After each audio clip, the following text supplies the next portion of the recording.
नमस्कार। आज के इस एक्सप्लेनर में हम 2026 के उस बहुप्रतीक्षित हरियाणा आंगनवाड़ी भर्ती अभियान की पूरी डिटेल डिकोड करने वाले हैं। गांव और वार्ड स्तर पर महिलाओं के लिए रोजगार का ये एक बहुत ही शानदार मौका है।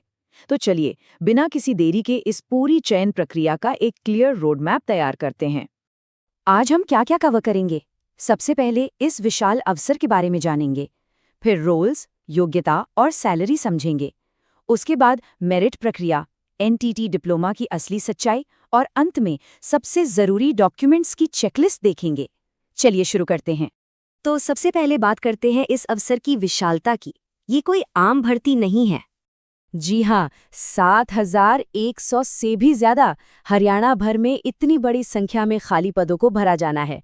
और मजे की बात यह है कि सरकार ने 30 जून 2026 तक इस पूरी भर्ती प्रक्रिया को खत्म करने का टारगेट रखा है। स्केल के हिसाब से ये वाकई एक बहुत बड़ा नंबर है। अगर इन पदों को बांटकर देखें तो सबसे बड़ा हिस्सा यानी 4,440 पद आंगनवाड़ी हेल्पर के लिए हैं और इसके साथ ही 2,500 से ज्यादा पद आंगनवाड़ी वर्कर के लिए तय किए गए हैं। अब दूसरे हिस्से पर आते हैं, भूमिकाएं, योग्यताएं और वेतन। आइए देखते हैं कि किस पद के लिए क्या पढ़ाई चाहिए और सैलरी का क्या स्ट्रक्चर है।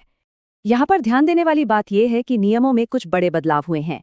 पहले हेल्पर के लिए 8वीं पास भी चलता था, लेकिन अब ऐसा नहीं है। अब हेल्पर के लिए कम से कम 10वीं पास होना जरूरी है, जिसका मानदेय लगभग 7,900 रुपये महीना है।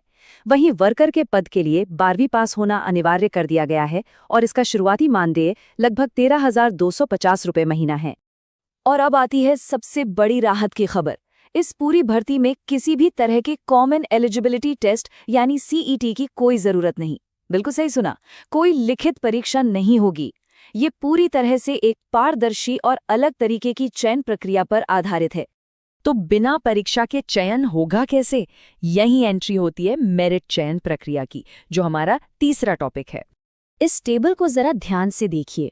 अगर सिर्फ न्यूनतम योग्यता है यानी 10वीं या 12वीं पास है तो उसके लिए सीधे सीधे 0 अंक मिलते हैं।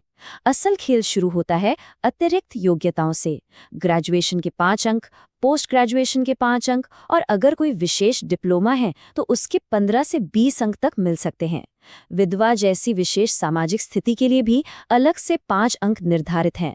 मतलब हायर एजुकेशन और डिप्लोमा वालों का पालड़ा यहाँ काफी भारी रहने वाला है। इसे थोड़ा और आसानी से समझते हैं। मान लेते हैं एक उम्मीदवार है सुनीता। सुनीता 12वीं पास है तो बेस क्वालिफिकेशन के लिए उसे मिले 0 अंक, लेकिन उसने ग्रेजुएशन की है तो 5 अंक जुड़ गए। और सबसे बड़ी बात, उसके पास एनटीटी कोर्स का विशेष डिप्लोमा है जिसके उसे पूरे 20 अंक मिल गए। अब सुनीता का कुल स्कोर हो गया 25। इस तरह के स्कोर के साथ प्रतियोगिता में आगे निकलना बहुत आसान हो जाता है। तो यहाँ से बात आती है हमारे चौथे टॉपिक पर, एनटीटी डिप्लोमा की असली सच्चाई। हमने देखा कि डिप्लोमा के 20 अंक तक मिल सकते हैं और बस इसी बात ने पूरे इंटरनेट पर खलबली मचा दी है। हर जगह अफवाहें हैं और लोग घबरा रहे हैं कि क्या स्पेशल टीचिंग डिप्लोमा के बिना फॉर्म तुरंत रिजेक्ट हो जाएगा। तो इसका सीधा और स्पष्ट जवाब है बिल्कुल नहीं। फॉर्म भरने के लिए ये डिप्लोमा एकदम अनिवार्य नहीं है। इसके बिना भी आराम से अप्लाई किया जा सकता है। हाँ, जब फाइनल मेरिट लिस्ट बनेगी तब ये डिप्लोमा एक बहुत बड़ा एडवांटेज जरूर देगा, लेकिन ये कोई एंट्री पास नहीं है जिसके बिना काम ही ना चले। एक बात और जो बहुत जरूरी है, इन कोर्सेज को पूरा करने में 6 से 12 महीने लगते हैं। इसलिए पैनिक में आकर उन फर्जी संस्थानों के जाल में बिल्कुल ना फंसें जो रातों रात सर्टिफिकेट देने का दावा करते हैं। अभी जो भी योग्यताएं मौजूद हैं उन्हीं के साथ फोकस होकर आवेदन करना सबसे सही रणनीति है। अब आते हैं अपने आखिरी और सबसे जरूरी हिस्से पर, महत्वपूर्ण दस्तावेजों की चेकलिस्ट। उम्मीद है कि आवेदन मई 2026 के आसपास शुरू हो जाएंगे। ऐसे में ये स्टैंडर्ड डॉक्यूमेंट्स अभी से रेडी रखना बहुत जरूरी है।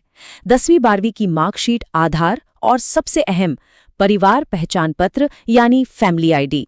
ये फैमिली आईडी पूरी तरह से अपडेटेड होनी चाहिए, बैंक और आधार से लिंक होनी चाहिए और इसमें नाम या उम्र की कोई भी स्पेलिंग मिस्टेक बिल्कुल नहीं होनी चाहिए।